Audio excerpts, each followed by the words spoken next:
Bonjour, bienvenue à toutes et à tous. Merci de nous rejoindre sur la série de webinaires Oracle France. On se retrouve sur cette série intitulée Déployer vos bases de données Oracle sur le cloud de votre choix. Je suis Antoine Aubin, Marketing Manager chez Oracle France et je suis ravi de vous accompagner sur cette session ce matin. Avant de rentrer dans le vif du sujet, je souhaite vous rappeler que vous avez à votre disposition des formations sur Oracle University qui vous permettent de monter notamment en compétences sur Oracle Database. Vous pouvez accéder aux formations en scannant le QR code ou en cliquant sur le lien qui vous est partagé dans l'onglet chat de Zoom. Autre proposition pour vous ce matin, c'est de rejoindre le groupe LinkedIn Objectif Cloud Oracle. C'est une communauté qui compte maintenant plus de 1000 membres. Ce groupe vous permet de recevoir l'actualité de nos technologies, de suivre le programme de nos prochains événements et d'accéder aux replays, et notamment aux replays de cette série de webinars. Vous pouvez scanner également le QR code que vous voyez sur le slide ou cliquer sur le lien dans l'onglet chat de Zoom. On rentre maintenant dans le détail de cette série. Donc, tout au long de la semaine, vous pourrez découvrir comment bénéficier de la puissance et de la flexibilité des services Oracle AI Database d'OCI dans les clouds hyperscalers. On a au programme de cette semaine 3 webinars. Le premier aujourd'hui sur le déploiement de la base de données Oracle sur Azure avec l'offre Oracle Database at Azure. Demain, on se retrouve à 11 heures sur un webinaire dédié sur l'offre Oracle Database at GCP. Et enfin, jeudi, on se retrouvera sur un webinaire dédié sur l'offre Oracle Database at AWS. On se retrouve donc ce matin sur cette session 1, donc intitulée Déployer et gérer Oracle Database at Azure, bonnes pratiques et opportunités. Le slide du Safe Harbor qui atteste que les contenus qui seront traités aujourd'hui n'ont pas valeur de contrat. Et sans plus attendre, je vais vous présenter les intervenants de cette matinée. Nous aurons avec nous ce matin Nicolas Saudemont, qui est Database at Azure Black Belt chez Oracle IMIA. Eric De Smet, Solution Engineer Manager chez Microsoft. Eric, que je remercie déjà pour sa participation ce matin au webinaire. Et enfin, Franck Masson, Multi-Cloud Sales Solution Spécialiste chez Oracle France. Franck, je te passe la parole. Merci Antoine. Donc, bonjour à tous et bienvenue. Donc, l'année 2025 a été très riche en termes d'évolution sur les solutions de database as a service pour répondre à la demande des clients et des évolutions du marché. Vous avez pu en voir ces évolutions et ces demandes, notamment en termes de disponibilité. Les exigences maintenant passent à 5.9, donc 99,99.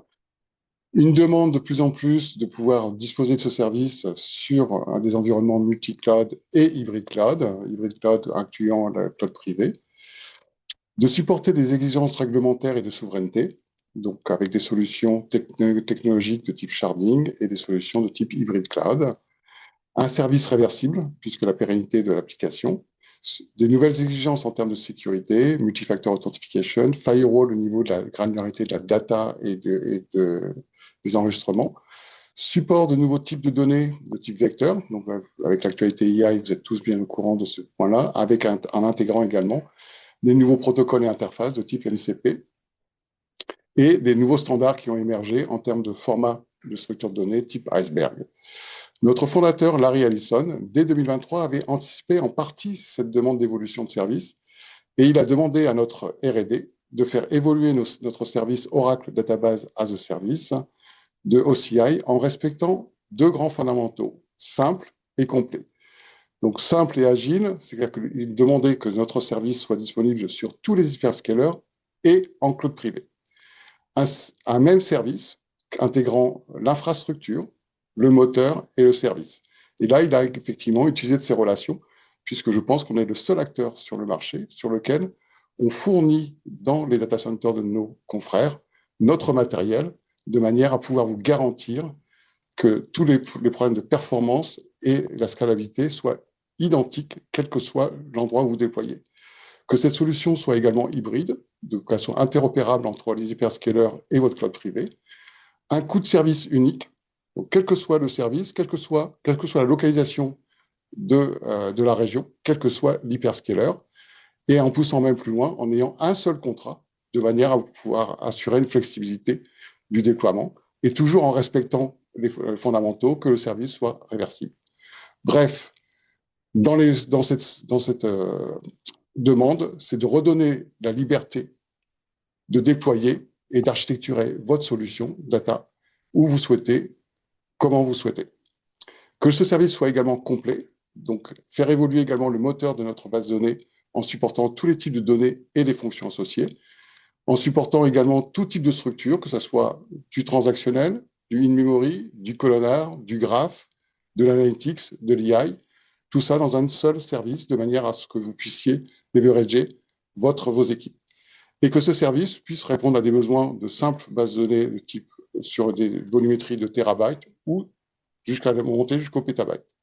Donc aujourd'hui, nous allons vous présenter la déclinaison de ce service sur Azure et comment ce service pourra vous accompagner dans vos initiatives de type migration de vos workloads dans le cloud, modernisation de vos applications et processus métiers existants, et le développement de services métiers, applications, analytics et AI. Nicolas, je te donne la main. Merci Franck. Bonjour, donc, je suis Nicolas Saudemont, je suis expert dans une équipe qui s'appelle Black Belt. C'est une équipe européenne qui se charge de toute la partie multicloud, donc les trois CSP. Mais moi, je fais de la partie Azure, enfin, je fais partie de la sous-équipe Azure. La logique de cette équipe, c'est de pouvoir aider les forces commerciales, les avant-ventes et surtout les clients à adopter cette offre, comprendre comment elle marche, ce qu'elle fait, ce qu'elle ne fait pas et comment on y passe. Donc, c'est vraiment de l'accompagnement. Je ne suis pas attaché à un compte, je suis là pour aider les clients et les forces commerciales. Comme Franck le disait, en fait, la logique de départ, c'est de dire qu'aujourd'hui que le cloud est vraiment devenu normal, le new normal, je dirais, plus de 98% des compagnies en utilisent au moins deux, avec les motivations qu'on connaît, hein, c'est-à-dire d'avoir évidemment les meilleurs services, la possibilité de changer et d'adapter selon les besoins, éviter toute la partie cloud vendor lock-in, et évidemment des questions de data résidence. On m'adressera ça un peu tout à l'heure, parce qu'on a beaucoup de régions pour répondre justement à ce type de problématique.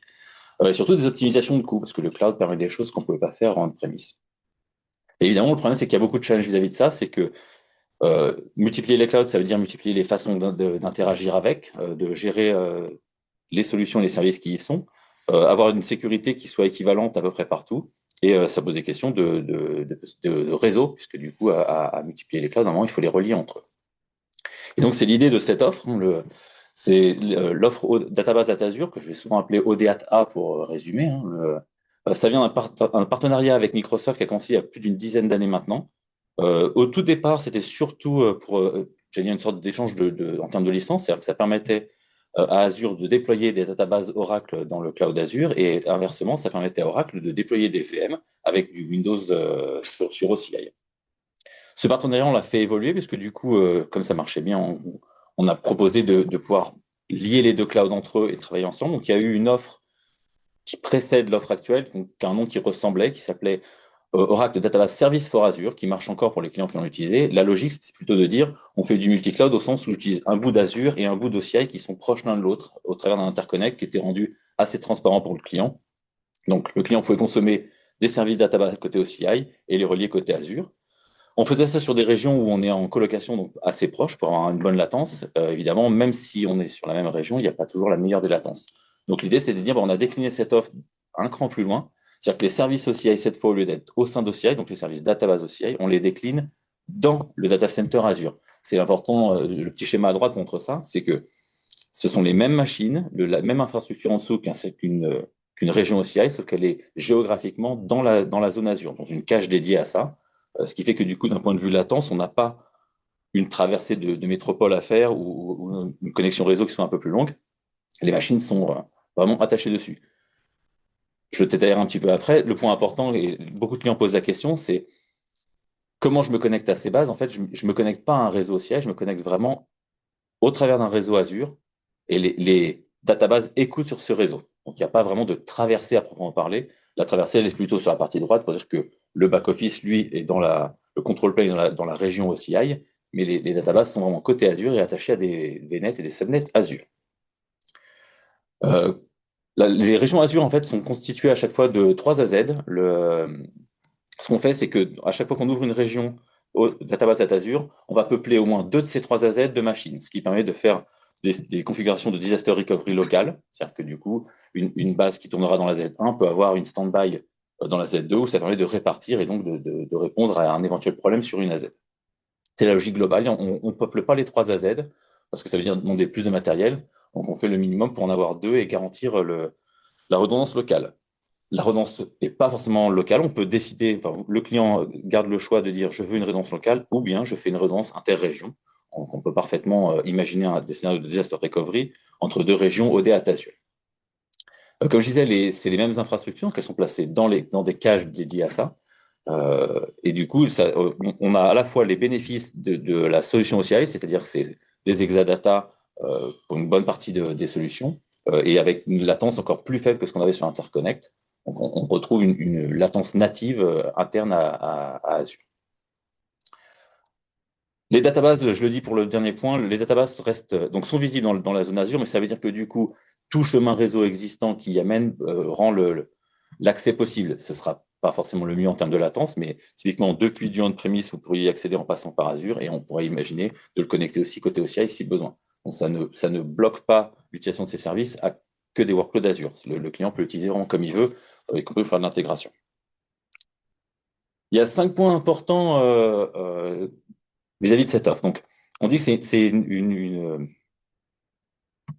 intégré de façon native à la console Azure. Ça veut dire que, et je le montrerai dans un petit screenshot après, partiel, c'est-à-dire que les ressources service database Oracle apparaissent dans le cloud Azure, donc comme une ressource normale. Hein, donc ça veut dire que tout le provisioning, vous le faites depuis Azure. Donc on peut appliquer toutes les règles Azure, c'est-à-dire que vos administrateurs Azure peuvent dire si vous avez le droit ou non de le faire, activer dans les bonnes régions ou pas, et les contraindre.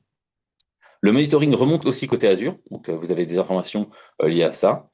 Point important, c'est que j'ai tendance à expliquer que la partie provisioning se fait côté Azure et plutôt la partie lifecycle management, alors je mets un peu au sens large, se fait côté OCI. Donc ça veut dire qu'il faut avoir un tenant à côté.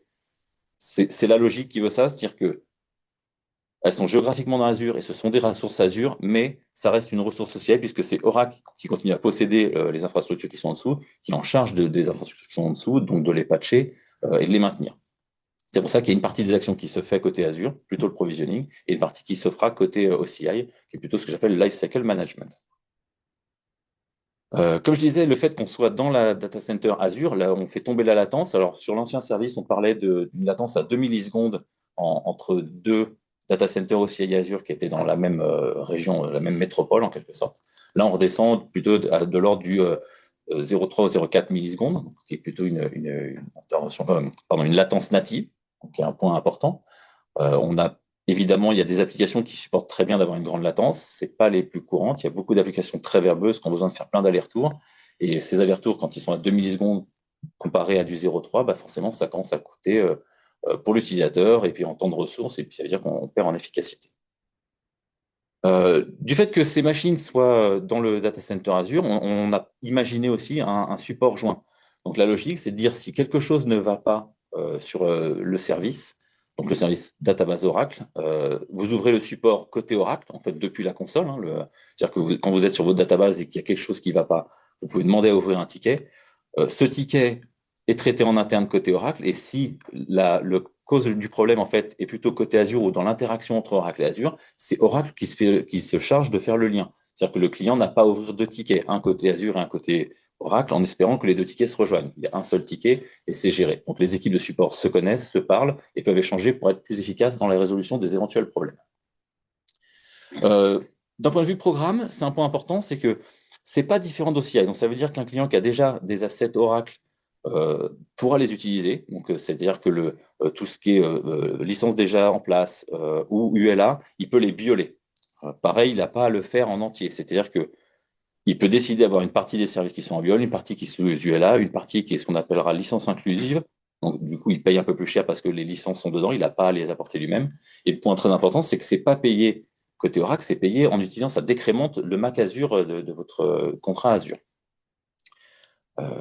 Et point important, les fonctionnalités, donc on écrit que c'est les mêmes full fonctionnalités parce qu'en fait, c'est pas une database différente, c'est la même database que vous aviez en premise, c'est celle qu'on a portée sur OCI et qu'on porte aujourd'hui en fait côté Azure. Donc ça veut dire que les fonctionnalités type RAC, DataGuard, la partie Exadata, l'Autonomous, la sécurité, tous les packs et options qui sont dans la database depuis le temps qu'elle existe, en fait, restent disponibles. C'est vraiment la même database, elle n'a pas changé. Et point important, c'est que du coup, comme c'est la même database, toutes les fonctionnalités natives et les nouvelles qui arrivent, la 26 AI vient de sortir, elle a plus de 300 fonctionnalités, donc tactiquement, vous pouvez utiliser ces fonctionnalités dans l'offre OData Azure puisque c'est la même database. Donc c'est un point important parce que la database étant la même, ça veut dire que vos applicatifs restent les mêmes, ils savent l'utiliser, ils savent s'y connecter, ça reste du SQLNet, mais c'est augmenté de toutes les possibilités qu'on rajoute à chaque fois qu'on monte, qu'on crée une nouvelle version. Du coup, quel type de workload on amène pour cette offre? C'est vraiment, je vais dire comme on veut. Les trois scénarios principaux, c'est de dire, le plus à gauche, ça va être de dire, je fais ce que j'appelle un lift and shift, c'est-à-dire que j'ai besoin, pour quelque raison que ce soit, sortie de data center, créer des nouveaux workloads ou étendre les workloads existants, de dire, je vais monter finalement mes applicatifs dans du cloud Azure, j'ai besoin d'amener des databases Oracle, et pour pas avoir à les créer moi-même sur du IaaS, l'idée c'est de dire, prenez du pass OData Azure, la database est disponible, Oracle fait le travail d'automatiser tout ça et de fournir les outils d'automatisation. Ça permet d'avoir un déploiement plus rapide, plus efficace, de ne pas avoir à s'embêter sur les maintenances. Ça veut dire que tout le tooling pour le patching en fait, est fourni et maintenu par Oracle. Donc ça permet ce step 1 le plus rapide. Un client qui aurait vraiment besoin d'être rapidement sur Azure avec des bases Oracle sans rien changer, il peut faire ça. C'est vraiment ce que j'appelle un move to Azure. Une fois qu'il est sur Azure, pour ces workloads-là ou pour d'autres, il peut dire je vais maintenant les moderniser et donc bénéficier de tous les services Azure qui permettent de faire des choses plus modernes que juste du legacy ou du lift and shift. Donc, même logique, c'est la même database, elle est accessible en SQLNet et avec des nouvelles fonctionnalités que je ne détaillerai pas là, propres à, je pense qu'ils sont arrivés en 19, tout ce qui est ORDS et ce genre de choses qui permettent d'interroger la base d'une autre façon, reste disponible de la même façon puisque c'est la même database. Et point important, c'est qu'une fois que cette data est cotée Azure, l'avantage c'est qu'on l'a centralisée en un seul endroit. Donc tous les outils de BI, d'IA qui veulent utiliser ces données parce que c'est là que vous avez vos informations les plus importantes, en fait, donc sont accessibles et j'allais dire rapidement, puisqu'on en revient à cette histoire de latence assez basse. Une bonne partie de nos services en plus se base sur Exadata, je vais le détailler un petit peu après, qui permet en plus d'avoir un stockage très efficace et une database encore plus efficace que ce que vous pourriez construire sur du IaaS ou même sur du on-premise. En termes de régions, aujourd'hui, juste pour la partie database data Azure, on est à plus de 30 régions dans le monde. Donc, l'Europe est assez tassée sur le dessin, mais typiquement, on vient d'ouvrir West Europe, donc qui correspond à Amsterdam. Il y a beaucoup de clients qui sont en demande de toutes les régions. Celle-là était très demandée, je crois, parce que c'est une des premières régions Azure. Donc, il y avait beaucoup de monde qui était dessus et qui souhaiterait passer à ça. Donc, elle ouvre là. On a plusieurs centaines de clients en tout pour l'offre multi-cloud et on a dit quoi, 80 ou une centaine de clients pour la partie Azure aujourd'hui. Donc, il y a vraiment une grosse accroche là-dessus. En fait, ça, et je le détaillerai un peu plus tard, c'est un point important. Un client en fait qui est déjà sur Azure, ça lui permet sans trop de modifications de dire je reste en Azure, je ne change rien, je ne chamboule rien chez moi, je devrais dire, mais je passe sur un mode plus plateforme de service pour tout ce qui est database Oracle. Et potentiellement, j'amène de la performance et des gains en termes de coût, puisque du coup, avec un Exadata ou certaines de nos offres, en fait, on arrive à faire au moins aussi bien, voire mieux, pour moins cher au final. Et du coup, on gagne vraiment le côté FinOps, c'est-à-dire qu'il y a toutes les notions de scaling qui ne sont pas forcément faciles à faire sur du IaaS, qu'on peut faire de façon dynamique, et je vais décrire un petit peu après sur la partie pass OData Azure.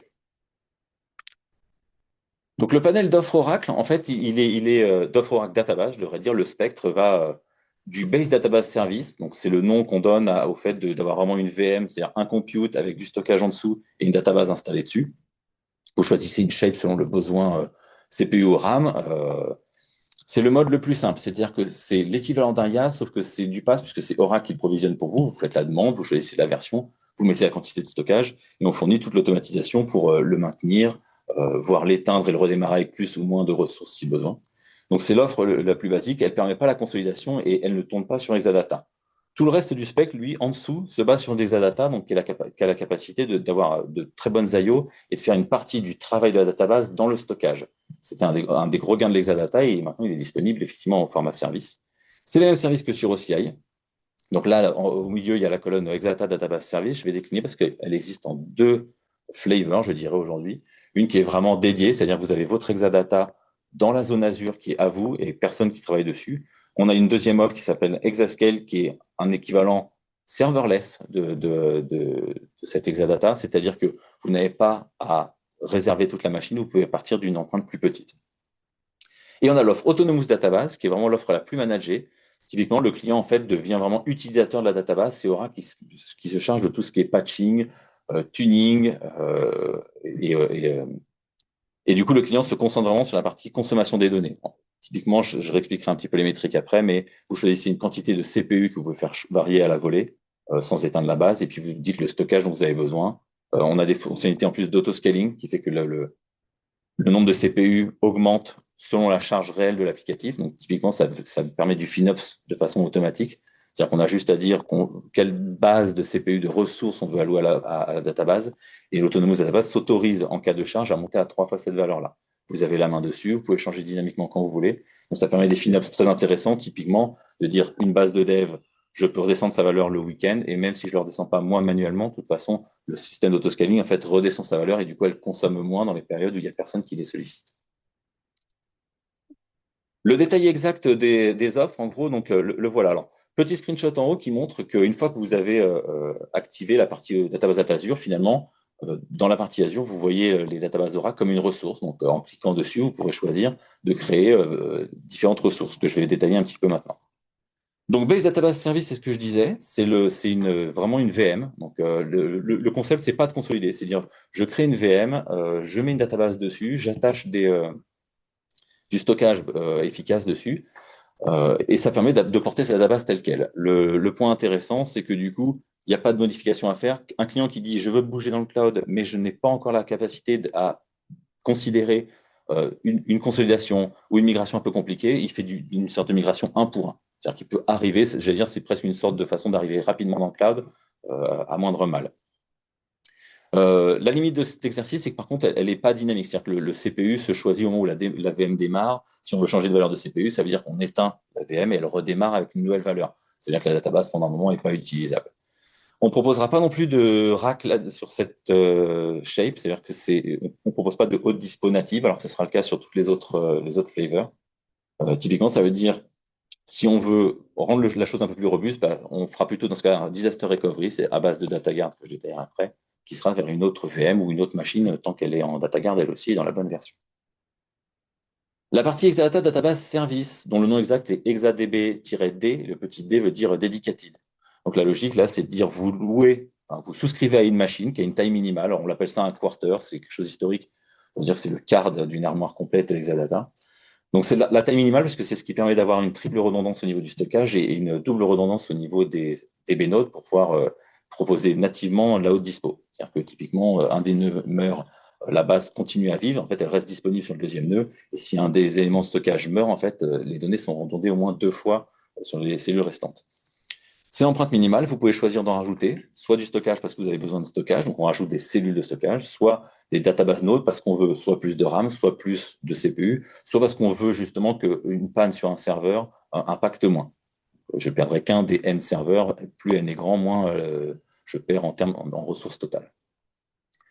Cette offre-là demande aux clients donc de prendre un premier Exadata en entier, ça veut dire que du coup, il ne faut pas venir pour une ou deux bases.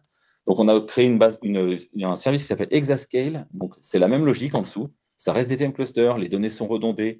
On vous propose de la haute dispo, mais vous n'êtes pas obligé. Donc, c'est-à-dire que là, on choisit le VM cluster. Moi, j'appelle ça un Exadata serverless. C'est pas le vrai nom.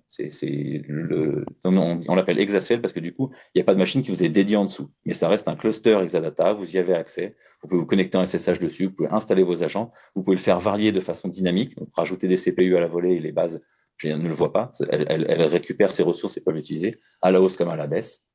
Et l'avantage, c'est qu'il n'y a pas de cette notion de ticket d'entrée. On commence à quelques terabytes. Donc, vous dites juste combien vous voulez de Tera et combien vous voulez de stockage et de RAM associé à ça. Les modifications se font à la volée et ça permet de mettre un pied sur un Exadata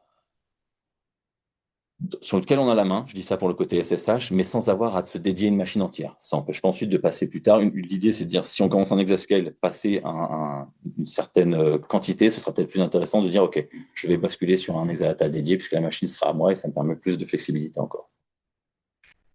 Et l'offre Autonomous Database, qui, elle, du coup, est vraiment serverless. Donc, son nom exact, c'est ADBS, pour Autonomous Database-serverless-S. Là, vous choisissez grosso modo de dire combien vous voulez de CPU. Il y a de la RAM qui est associée par rapport au nombre de CPU. et une quantité de stockage. Vous pouvez décider, alors, selon la quantité de CPU, quand la base devient un peu plus puissante, en fait, elle est nativement en rack, c'est-à-dire qu'elle est déjà répartie sur plusieurs instances, ce qui fait qu'on est nativement dispo. Et le point intéressant, c'est que du coup, le client est vraiment à un accès, j'allais dire, restreint à l'administration via le tooling ou SQLNet. On ne peut pas se loguer en SSH sur la machine. La machine n'est pas à vous. En dessous, c'est quelque chose qui est géré par Oracle. L'avantage, c'est que du coup, c'est patché automatiquement. Les patchs de sécurité sont appliqués dès qu'ils sont disponibles et la machine reste vraiment dans les meilleures conditions. En termes de backup, disaster recovery et migration. Alors, pour la partie backup, dans le cloud Oracle, Oracle propose ce qu'on appelle des Oracle Managed Backup. Par défaut, la logique, c'est de dire ces backups, donc ça reste du Herman en dessous, et ces backups vont vers l'object storage. C'était la première solution qu'on a proposée sur OCI et qu'on a proposée aussi en OData Azure, puisque c'est les mêmes services. Depuis, on a sorti Autonomous Recovery Service. Donc, Autonomous Recovery Service, c'est basé sur une autre appliance qu'on faisait on-premise qui s'appelait ZDLRA, donc qui permettait de ne pas avoir de perte. C'est une appliance très intéressante parce que ça veut dire que on fait, alors c'est toujours du Herman derrière, mais on fait un backup full la première fois. Ensuite, on fait des backups quotidiens, plus on garde évidemment les redo logs qui sont générés dans la journée. Mais je fais un seul full en début de vie de la database, j'envoie ce full et j'envoie tous les quotidiens au ZDLRA qui est en dessous, qui maintenant sera proposé en service qui s'appelle Autonomous Recovery Service, qu'on raccourcit en RCV. Et en gros, de son côté, lui, avec ce full et les incrémentaux, il vous maintient des fulls virtuels. C'est-à-dire que au bout d'un moment, en fait, il fait une fenêtre glissante et il maintient tout seul des fulls déjà disponibles. C'est-à-dire que si je veux restaurer à n'importe quelle date, le full est déjà présent, déjà existant, alors qu'en réalité, il n'a reçu que des incrémentaux. C'est un point très intéressant parce que ça veut dire que du coup, je demande moins de ressources à la base de départ. Je n'ai pas besoin de refaire un full chaque semaine. Je fais que des incrémentaux qui se font évidemment à chaud et donc du coup ne gênent pas et en plus demandent moins de ressources. Ça veut dire que votre new batch peut commencer plus tôt puisqu'il n'y a pas de notion de coincer un full quelque part dans la semaine. Et donc la machine est redondée. Alors c'est le point intéressant et je reviens sur mon histoire des deux AZ, c'est-à-dire que le service Autonomous Recovery Service en fait est déjà redondé entre les deux AZ. Donc quand vous faites un backup, il est à la fois dans la Z1 et à la fois dans la Z2. Il n'y a pas de coût associé en plus à ça, vous payez juste au nombre de terras que vous stockez. Et point très important, c'est que pour la partie Autonomous, Database Data Azure, la partie RCV, le client choisit s'il veut que cette machine soit côté Azure, comme je viens de le décrire dans les deux AZ, ou alors côté OCI. On peut décider de dire, enfin, ce service est disponible sur OCI, donc le client peut dire, je préfère avoir ma database côté Azure et mes backups côté OCI, parce que justement, il veut pas craindre qu'un CSP ait un problème et que du coup, ça le bloque complètement. Ou au contraire, il peut dire, non, je veux rester avec des backups très très proches, parce que je préfère qu'ils soient sur Azure et plus rapide pour ramener. Sachant que la latence, c'est pas vraiment le point qui est gênant dans une opération de restauration. Je ne l'ai pas écrit là, mais typiquement, le Autonomous Recovery Service proposera des backups jusqu'à 95 jours, donc ça coûte à peu près 3 mois. On peut aussi faire du long-term retention backup jusqu'à 10 ans, si nécessaire. Dans ce cas-là, ça va sur un autre type de stockage que je ne traiterai pas ici, mais qui est une possibilité. En termes de disaster recovery, on reste sur les mêmes outils que d'habitude, c'est-à-dire que c'est DataGuard qui est en charge de ça, qui est la solution de disaster recovery native et qui est là depuis très longtemps Oracle, et qui du coup propose de faire cette réplication soit au sein de la même région, soit cross-région, c'est vous qui choisissez. Il faut évidemment que les régions se voient, alors les régions cloud publiques, elles se voient. J'ai écrit en dessous que comme ça reste du DataGuard et que sur une partie de l'offre, donc je pense surtout à Base Database et Exadata sur lequel on a un accès SSH et qu'on est admin sur la machine d'un point de vue 6DBA, je devrais dire, vous pouvez faire en fait du DataGuard vers n'importe quoi. En gros, si tant est que le réseau existe et que les versions de database soient les bonnes, vous pouvez DataGuarder vers ce que vous voulez. La seule limite de l'exercice, c'est qu'en faisant des choses manuelles, on bypass un peu le tooling cloud, donc c'est pas forcément la recommandation, mais typiquement, ça permet des migrations facilitées. Ça veut dire qu'un client qui a on-premise qui veut passer dans le cloud, plutôt que de déplacer vraiment la database, en fait, il peut commencer par créer une standby dans le cloud, potentiellement avec du DataGuard manuel, et ensuite faire sa bascule. Et donc, il peut le rendre assez transparente. De la même manière, en termes de migration, les outils restent les mêmes, c'est-à-dire que les outils traditionnels type Datapump, Herman, Golden Gate, Move de PDB restent disponibles. On propose aussi Zero Downtime Migration, qui est une sorte de packaging à télécharger de tous ces outils qui permet de faciliter et de massifier la migration d'une database, et pas que vers de l'ODAT, ça va vers OCI ou aussi d'autres d'autres destinations. Et évidemment, le third-party tooling marche, hein. Alors, la seule limite qui est que Autonomous Serverless, comme je disais tout à l'heure, elle a un accès SQLNet. Donc, les outils de migration qui n'ont besoin que d'un accès SQLNet pourront faire le travail. Typiquement, Airman ne peut pas faire un travail depuis chez vous on-premise vers du Autonomous Serverless, puisque vous êtes finalement un PDB sur une machine qui est partagée. Donc voilà, je suis au bout de mon explication. Je vais passer la main à Eric sur le reste, pardon. Eric, merci. Et voilà, Elisabeth. Bonjour à tous. Donc, je m'appelle Eric De Smet. Je suis Solution Engineer Manager, c'est-à-dire je gère les équipes avant-vente qui aident au quotidien l'ensemble de nos clients sur Azure. Je remercie d'abord les équipes Oracle de m'accueillir dans leur webinar et je voulais effectivement avoir une petite intervention pour expliquer comment, du côté Azure, finalement, on voit cette offre qui aujourd'hui est beaucoup utilisée par nos clients communs et ils sont nombreux sur la partie Azure et sur la partie Oracle. Alors, tout d'abord, ce qu'on a souhaité effectivement faire depuis notre partenariat qui existe depuis de très longues années, on a démarré bien sûr avec l'offre Oracle sur Windows et maintenant effectivement on a dans nos data centers Azure la disponibilité d'une partie des offres OCI directement au sein de nos data centers. Un gros intérêt, Nicolas l'a expliqué, c'est la latence que cela permet d'avoir pour l'ensemble de vos applications critiques. Et du coup, travailler avec Oracle sur toute la partie caractéristiques, pricing que vous pouvez avoir besoin dans le cadre de vos projets et de bénéficier de l'ensemble de ces services au sein de la console Azure. Donc, c'est vraiment une expérience totalement dans Azure, c'est-à-dire que une fois que vous aurez initialisé le contrat avec Microsoft est mis à disposition dans Azure. Une fois que vous l'aurez accepté, validé, vous aurez accès, comme vous l'avez sur l'ensemble des autres services, directement accès à Oracle Database en Azure dans le portail Azure. Alors, comme l'a expliqué Nicolas, ce sont effectivement des offres qui sont managées par Oracle en lien avec les équipes Azure. Le support est commun, c'est-à-dire que vous pouvez ouvrir un ticket soit côté Azure, soit côté Oracle et on saura répondre à l'ensemble de vos demandes. Alors, comment ça fonctionne?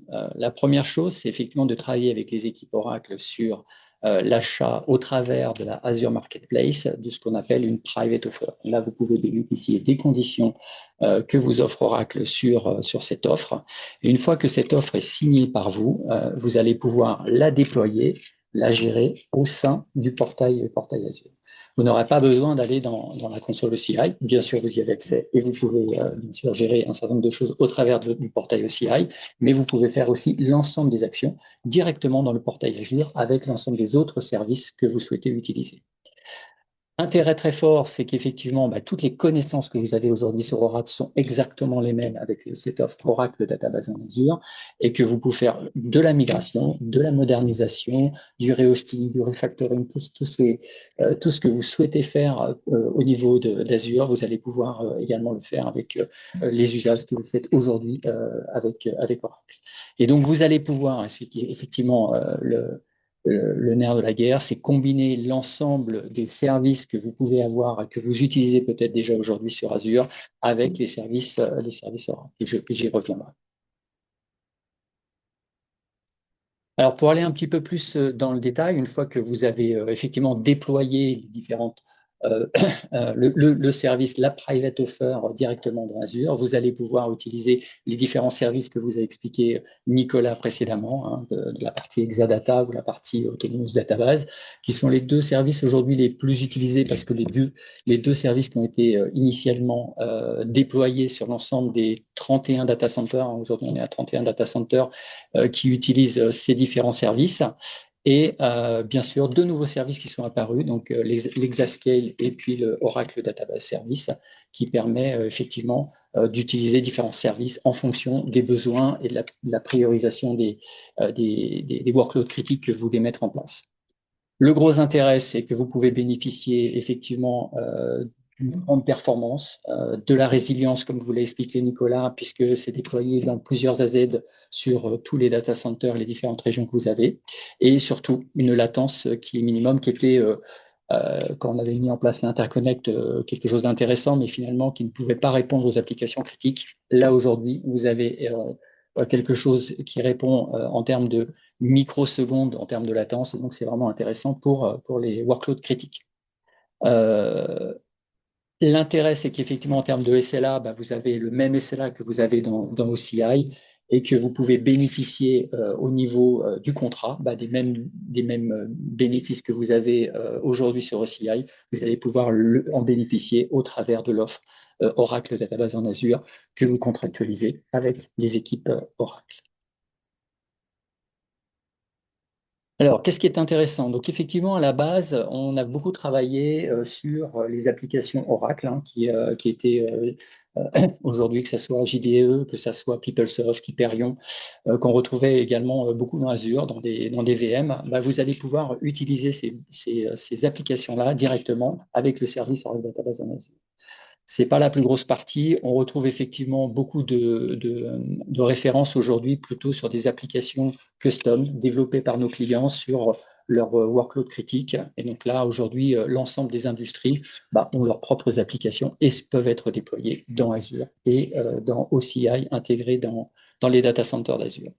On a également, bien sûr, des partenaires communs, que ce soit IBM, HP, j'en ai mis quelques-uns ici comme exemple, mais il y en a également bien d'autres qui permettent effectivement d'intégrer Oracle Database en Azure avec ce type d'application, type Maximo, qui est un bon exemple.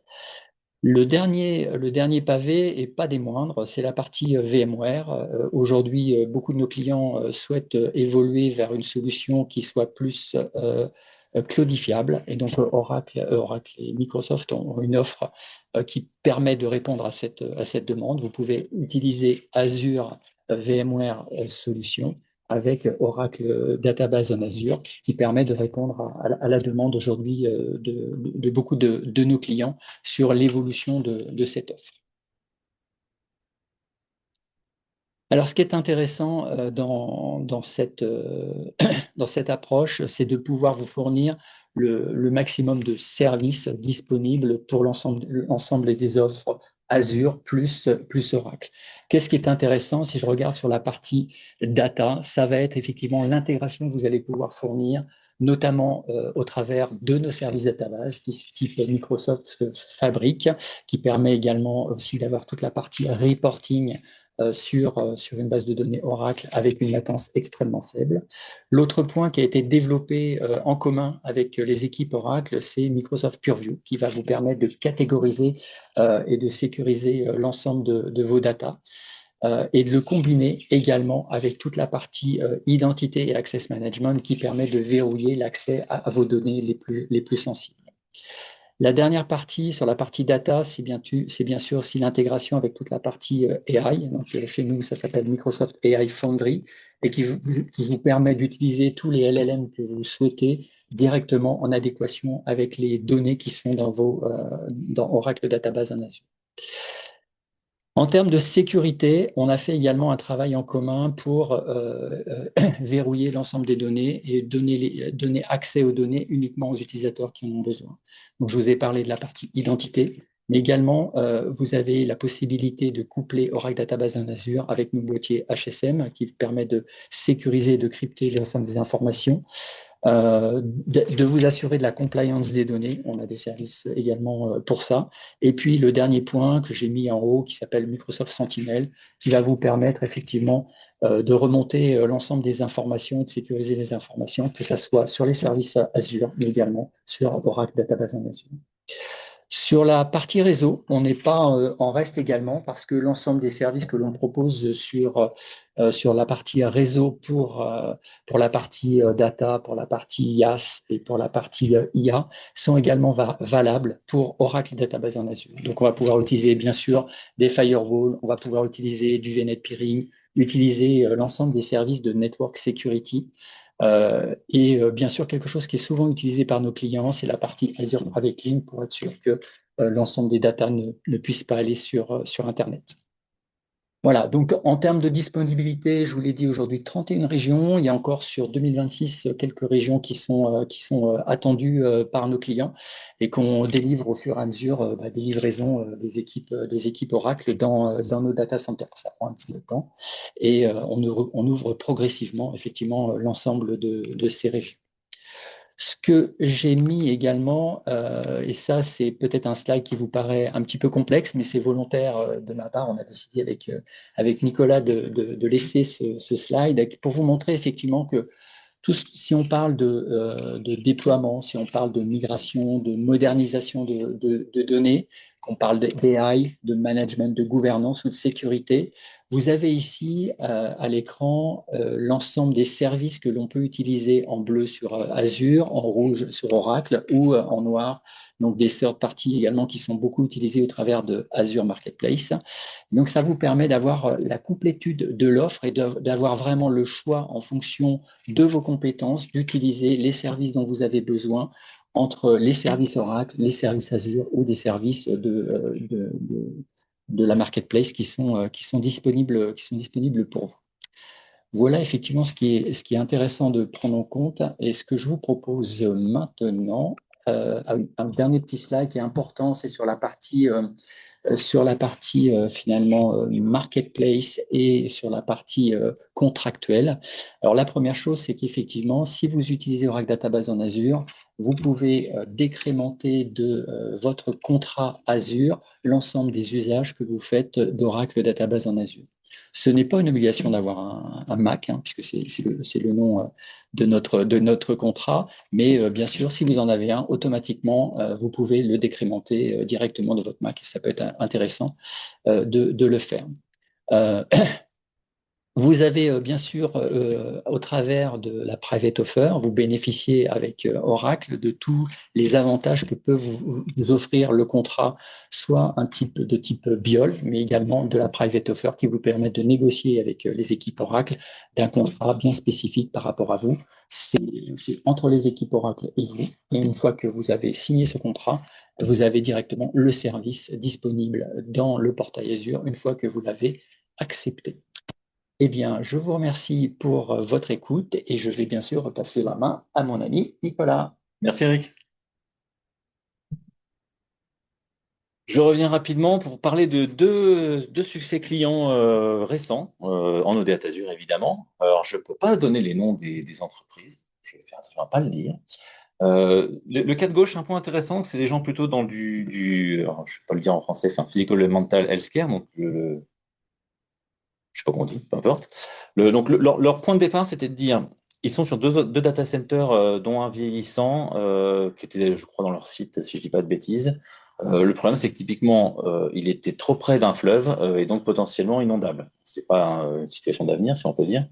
L'idée, c'était de le quitter. Il devait faire ça assez rapidement. Et autre point important, c'est qu'il n'avait jamais vraiment été testé. C'est-à-dire qu'il existait, ils envoyaient les copies de tout ce qui était nécessaire là-bas, mais pas forcément jamais vraiment testé la capacité à basculer dessus et à montrer que ça marchait.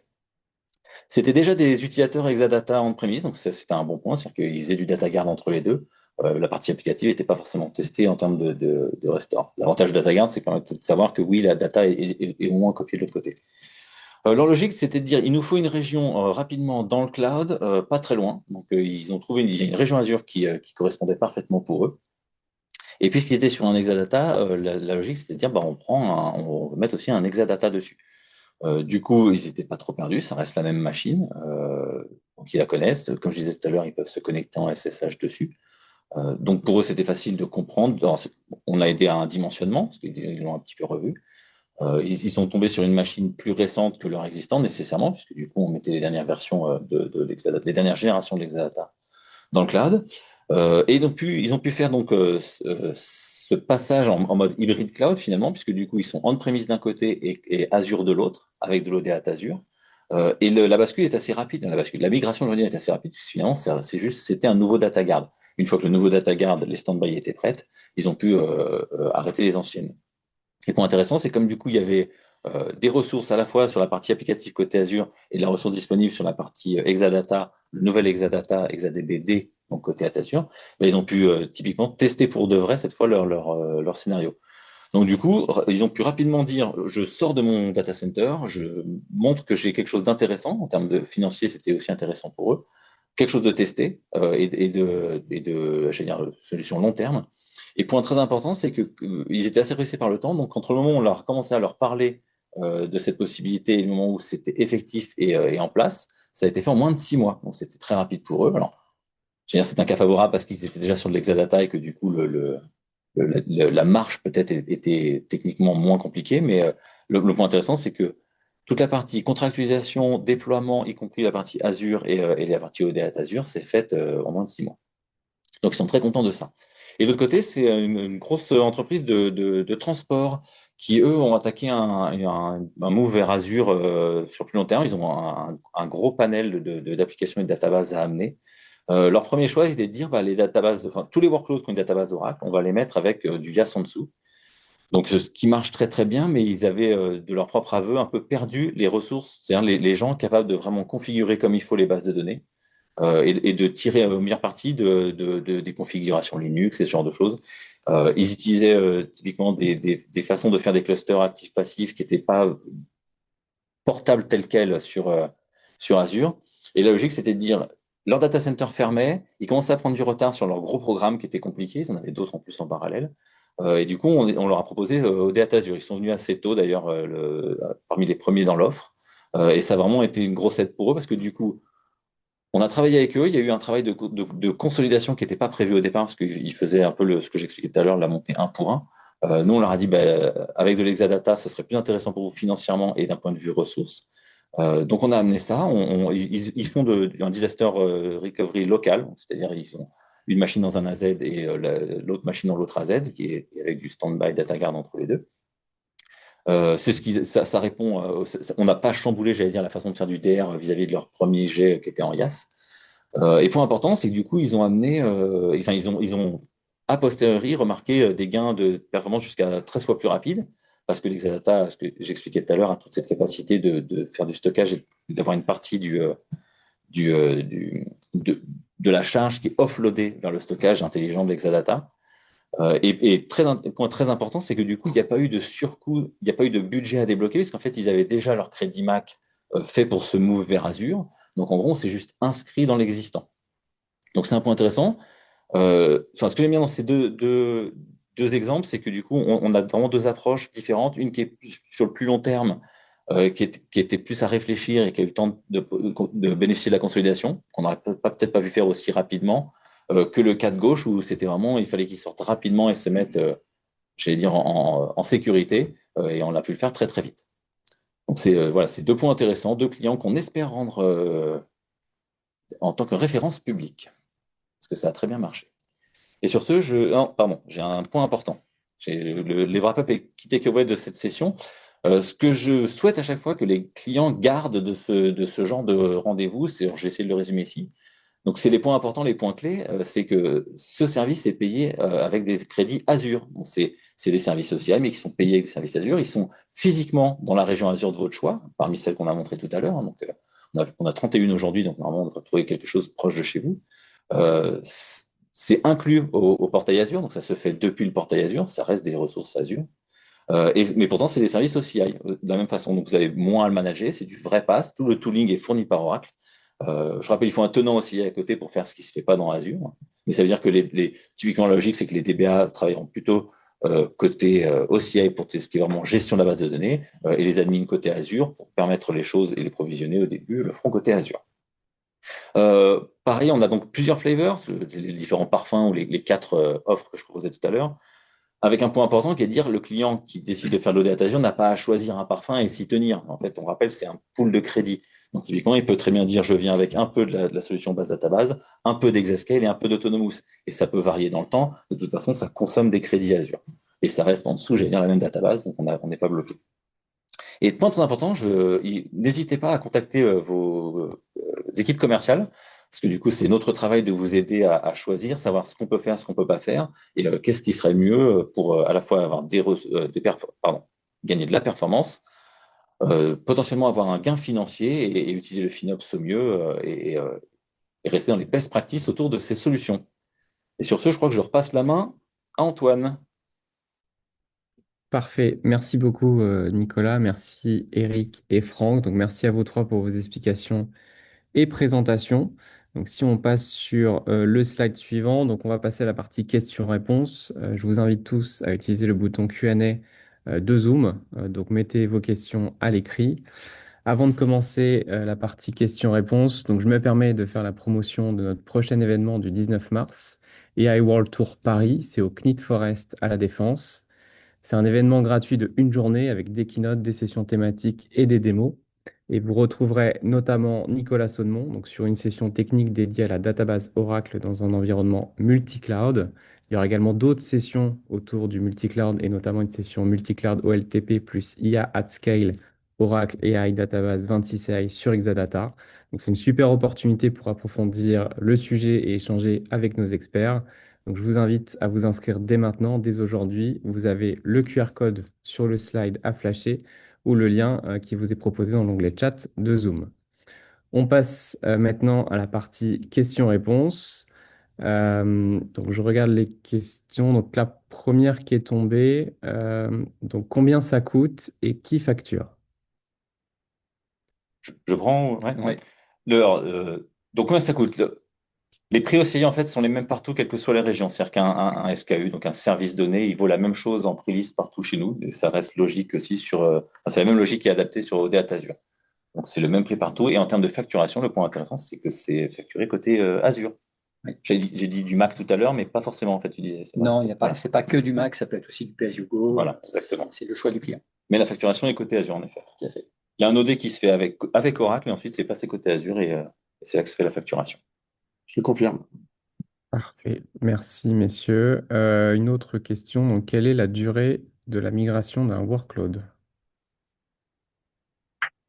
J'allais dire. Ça dépend. Oui, voilà, oui, ça dépend, c'est une bonne réponse.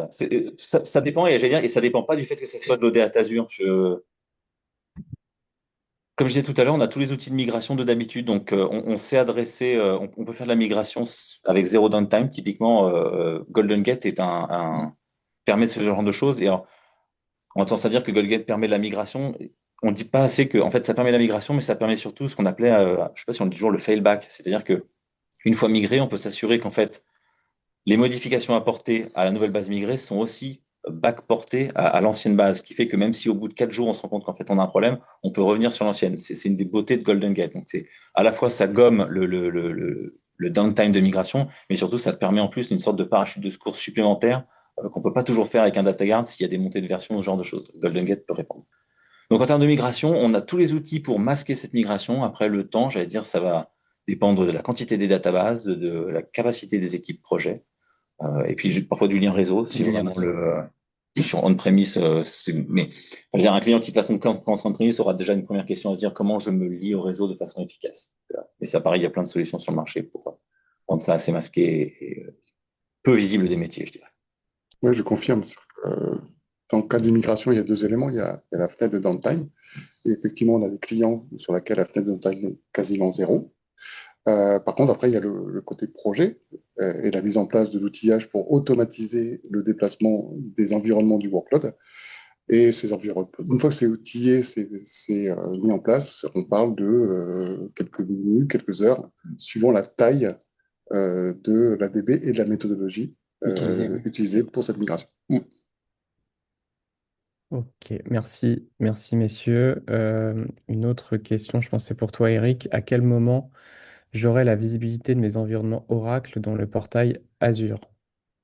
Alors, ça se passe en plusieurs étapes. Une fois que vous avez contractualisé ce qu'on appelle la private offer au travers de la marketplace, et finalement, c'est un fonctionnement qui existe sur tous les éléments de la marketplace Azure. Une fois que vous avez fait cette private offer, elle apparaît effectivement directement dans votre portail Azure, sur lequel vous avez deux éléments à faire. Vous avez d'abord la souscription et ensuite un submit pour valider l'ensemble de l'offre. Donc en fait, vous regardez effectivement toute l'offre et vous vous assurez bien que ce qui avait été défini avec les équipes Oracle, eh bien, ça correspond effectivement à ce que vous avez dans cette offre. Une fois que vous avez soumis, eh bien, vous avez directement accès au service Oracle Database en Azure, comme l'ensemble des autres services du portail.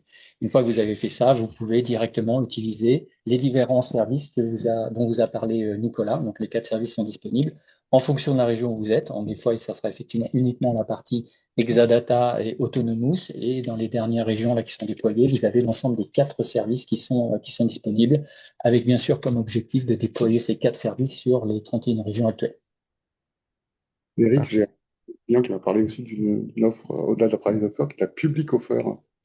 Est-ce que c'est disponible également? Alors, on peut faire tout à fait du pay-as-you-go avec Oracle Database en Azure. Donc, effectivement, vous pouvez, au travers de la marketplace, demander, sans avoir besoin du coup de contacter les équipes Oracle, vous pouvez demander à avoir accès à cette offre directement dans la marketplace. Et dans ce cas-là, le service sera utilisé comme du pay-as-you-go et vous pouvez bénéficier des 4 services disponibles. Encore une fois, ça dépend des data centers si vous le souhaitez, directement dans le portail Azure. Donc 2 offres, Pay as you go ou directement la private offer qui a été négociée avec les équipes Oracle. Parfait. Merci. Merci pour la réponse. Une autre question. Donc, quelle version de la database pour en bénéficier? Pareil, réponse plus générique, parce que du coup, qu'on soit on-premise, OCI ou OData Azure ou n'importe où, en fait, la logique aujourd'hui, c'est de dire que les versions supportées, c'est 19 et plus. Donc, ça veut dire 19, 21, 23, qui maintenant s'appelle 26 AI. Et parmi ces versions, l'idée, c'est de se focaliser plutôt sur ce qu'on appelle le long-term release, donc la 19C et la 26 AI, puisqu'elles sont supportées pour au moins 2032, si je dis pas de bêtises. Pour pour la 19, pour la 19, c'est au moins 2032. Et donc, dans le cloud, par défaut, le support, en licence incluse, le support, premier support et l'extended support est inclus dans ce qui nous amène à 2032 pour la 19C.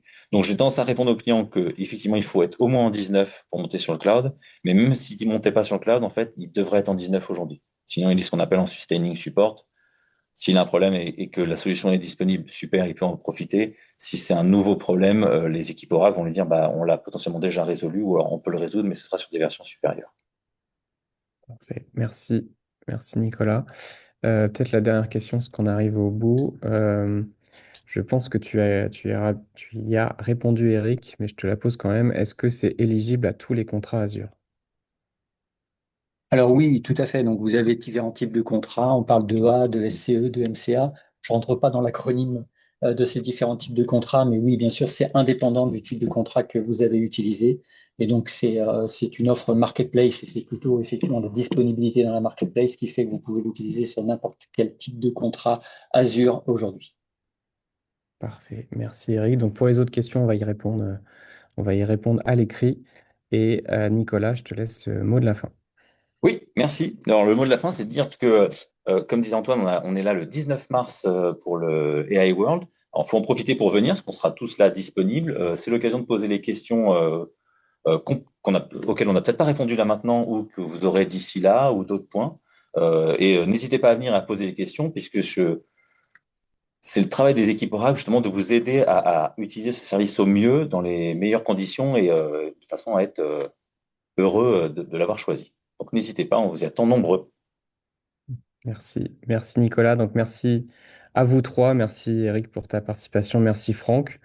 Donc, sur le slide suivant, on se retrouve demain matin à 11 heures.